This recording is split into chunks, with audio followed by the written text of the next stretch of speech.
मत करिए ना। आप एक काम करिए, आप अपने आप को मोदी जी से भी बेहतर बनाइए।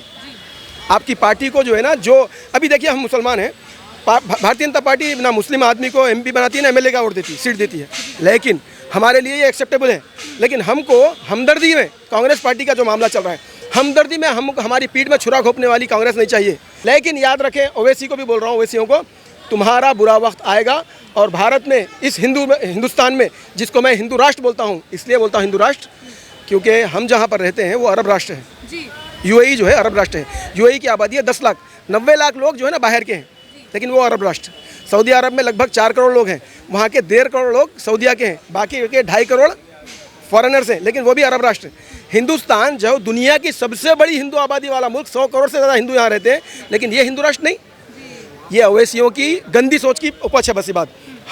हम बहैसियत हिंदुस्तानी अरब। सवाल ये भी है, जैसे राहुल गांधी जी बोल रहे हैं, कह रहे हैं मेरे पास सबूत है, पन्नों में सबूत है, अगर मैं दिखा दूं तो एक्सपोज हो जाएंगी बीजेपी, मैं दिखा दूं तो चुनाव आयोग एक्सपोज हो जाएगा।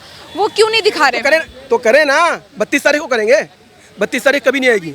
दूसरी बात, राहुल गांधी जी प्लीज़, अच्छा फिर हिंदी में बोलना है, आप जो है ना साइडलाइन हो जाइए। प्रियंका गांधी जी को ये काम दीजिए, वो जो है ना स्ट्रेट फॉरवर्ड बात करती हैं, वो आपसे बहुत काबिल है, लड़की है, लेकिन ये मत समझिए फेमिनाइन जेंडर है तो उसको पीछे रखेंगे। प्रियंका गांधी को आगे आना चाहिए। तो वो जो है ना जनता का और देश का समय कम बचाते हुए कम टाइम में जो है ना पॉजिटिव फ्रेम ऑफ माइंड से कुछ ऐसे काम करेंगी, करेक्टिव मेजर्स पे काम करेंगी, जिससे कि जो है ना पब्लिक को, देश की जनता को भी होगा कि हाँ, प्रियंका गांधी ने चुनाव आयोग से डायरेक्ट बात की है और उनसे टाइम मांगा है, और जनता के सामने, देश के सामने, मीडिया के सामने, क्योंकि मीडिया हमारी डेमोक्रेसी का चौथा स्तंभ है, तो उनके सामने जब ये बात होगी तो दूध का दूध पानी का पानी होगा। तो क्या मैं ये पूछूं, क्या इंदिरा गांधी जी के दौर में भी जो भी हो वो सारी फाइल्स खुलनी चाहिए? ऐसा मत करिए ना। आप एक काम करिए, आप अपने आप को मोदी जी से भी बेहतर बनाइए। आपकी पार्टी को जो है ना, जो अभी देखिए हम मुसलमान हैं, भारतीय जनता पार्टी ना मुस्लिम आदमी को एमपी बनाती है ना एमएलए का वोट देती सीट देती है, लेकिन हमारे लिए ये एक्सेप्टेबल है। लेकिन हमको हमदर्दी में कांग्रेस पार्टी का जो मामला चल रहा है, हमदर्दी में हमारी पीठ में छुरा घोंपने वाली कांग्रेस नहीं चाहिए। हमारे लिए खुले दुश्मन बन जाओ, या हमारे से खुले हमको बता दो कि हम हमारे से मतभेद रखोगे, हम तुमको नहीं देंगे सीट। लेकिन तेलंगाना में, जहाँ पर हम मुसलमानों ने कांग्रेस को गवर्नमेंट दी है, वहाँ पर एक भी मुस्लिम लीडर जिसने इलेक्शन लड़ा है, किसी को भी इन्होंने पोस्ट नहीं दिया, और बोलते हैं नहीं आपने इलेक्शन नहीं जीता। तो मैं बोल रहा हूँ कि मनमोहन सिंह जी, ये बड़ा इंपॉर्टेंट मेरी बात है, मनमोहन सिंह जी को जब भारत का प्राइम मिनिस्टर बनाया गया था, तो उन्होंने पार्लियामेंट का एमपी इलेक्शन नहीं जीता था। जब उनको प्राइम मिनिस्टर बना दिया गया, उसके 6 महीने के अंदर उनको जो ना राज्यसभा की सीट देके उनको कायम रखा गया।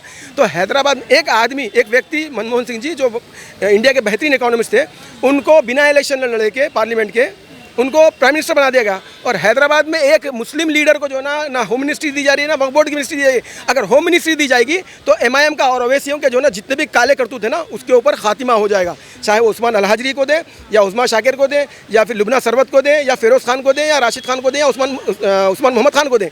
लेकिन कांग्रेस पार्टी तो इनको देती नहीं है, इसलिए कि राहुल गांधी जी, आपकी पार्टी ओवैसियों से पक्की तौर पर मिली हुई है। आप बोलते हैं ना कि बीजेपी की एमआईएम जो ना बी टीम है, तो यहाँ भी आपकी सी टीम बनी हुई है, इधर बी टीम और इधर सी टीम, यानी कि ओवैसियों के दोनों भी हाथ जो है ना कड़ाई में है, हाथ और पैर दोनों भी कड़ाइयों में है।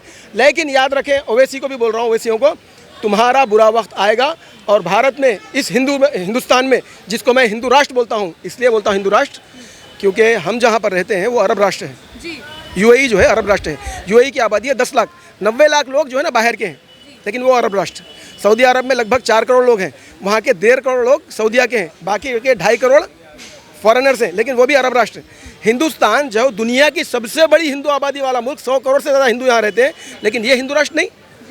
ये ओवैसियों की गंदी सोच की उपज है, बस ये बात। हम बहैसियत हिंदुस्तानी अरब और हिंदुस्तानी मुसलमान, इस बात को हम जो है ना, कोई बात नहीं है, चाहे मंदिर हो मस्जिद हो, बात जो करनी है वो देश की जनता को दिखानी है। तो इस हिसाब से हम भी चाहेंगे कि आप जो है ना, जो भी हमारे देश की कुछ ताकतें जो है ना ओवैसियों को इस्तेमाल करती है, उनको हटाइए। देवी देवताओं का अपमान करने वालों को मृत्यु दंड दिया जाए, चाहे वो असद ओवैसी हो या अकबर ओवैसी हो। कैसे, किस तरह से अकबर ओवैसी जी तो खुद को मुसलमानों का मसीहा बताते हैं, आप खुला बॉयकॉट कर रहे हैं यहाँ पे, कहीं आपके ऊपर भी फतवा ना निकल जाए। मंदिर के आगे खड़े होकर आप इतना बड़ा बयान दे रहे हैं, एक बार मंदिर भी दिखाओ, हमारे पीछे मंदिर भी है। कानत का फजल है कि मैं इस देश में, हिंदुस्तान में हूँ, जिसकी अलग एक अलग दूसरी गलत जो है ना स्टोरी बताई है। यहाँ पर देखिए, इस मंदिर के सामने ओम जी की यहाँ नाम लिखा हुआ है, जो भी है। तो माशाल्लाह मैं यहाँ पर खड़े के जब बोल रहा हूँ, तो आप समझिए कि ये हिंदुस्तान में, ये मेरे वतन में मैं कितना अमन में हूँ, कितना महफूज हूँ, और बोलने का कितना हक रखता हूँ। तो मैं अब ये बोलता हूँ कि असद ओवैसी जी को 3 लाख वोट नहीं मिले, वो 150 करोड़ में कम से कम जो ना 40 करोड़ मुसलमानों के नेता कैसे बनेंगे? उनको खुद अपने हमारे हैदराबाद के क्षेत्र में ओल्ड सिटी में वोट नहीं मिलता, घर पे फिर के कटका मारना पड़ता है। और क्यों मालूम है? क्यों मालूम है? क्योंकि असद अवैसी को अगर मुझे उन्होंने मेन स्ट्रीम मीडिया में बायकॉट कर रखा है। अगर मेन स्ट्रीम मीडिया और मेन प्लेटफॉर्म पर खड़े के बात कर लूँ तो देश के सारे मुसलमानों को और सेक्युलर नॉन मुस्लिमों को ये बात बता सकता हूँ कि असद अवैसी के खिलाफ तो कुरान में फतवा है, ये मेरे खिलाफ क्या फतवा देंगे?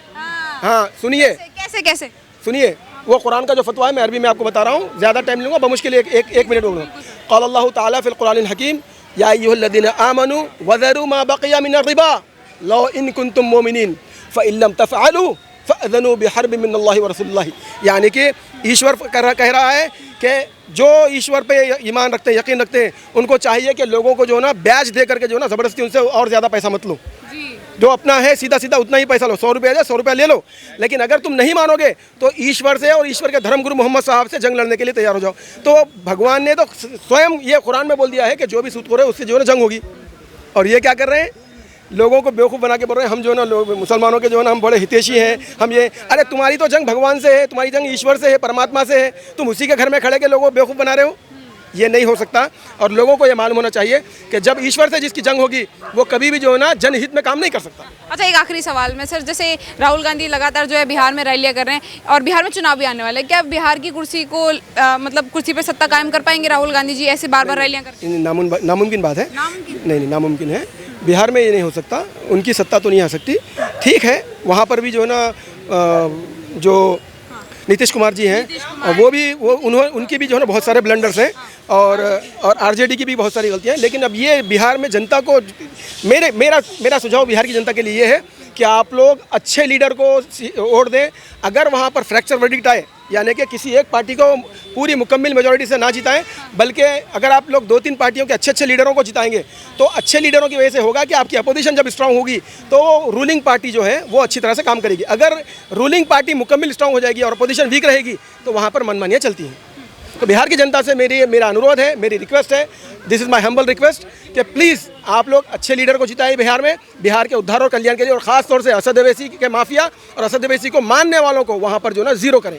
विपक्ष की ओर से ऐसा नारा आ रहा है कि 2 युवाओं की जोड़ी बिहार में जो है क्या बोलते हैं परिवर्तन लेके आएगी बिहार में। राहुल जी और तेजस्वी जी 2 युवा बता रहे हैं, कह रहे हैं ये बिहार में परिवर्तन लेके आएंगे। तेजस्वी एक अच्छे लीडर हैं, अभी उभर रहे हैं, लेकिन मैं ये नहीं मान सकता कि राहुल जी और तेजस्वी जी का जो ना दोनों का माइंडसेट एक है। दोनों भी डिफरेंट टाइप और डिफरेंट क्लास के लोग हैं। वो जो है ना लालू प्रसाद जी के बेटे हैं। ठीक है, मैं तो उनको बोलूँगा राहुल गांधी से अच्छे हूँ, लेकिन मैं समझता हूँ कि तेजस्वी जी क्योंकि राहुल जी से छोटे हैं इसीलिए वो राहुल जी की इज्जत करते हैं। लेकिन बिहार में राहुल गांधी से ज़्यादा अगर किसी का चलता है वहाँ पर या किसी को मानते हैं लोग तो तेजस्वी यादव।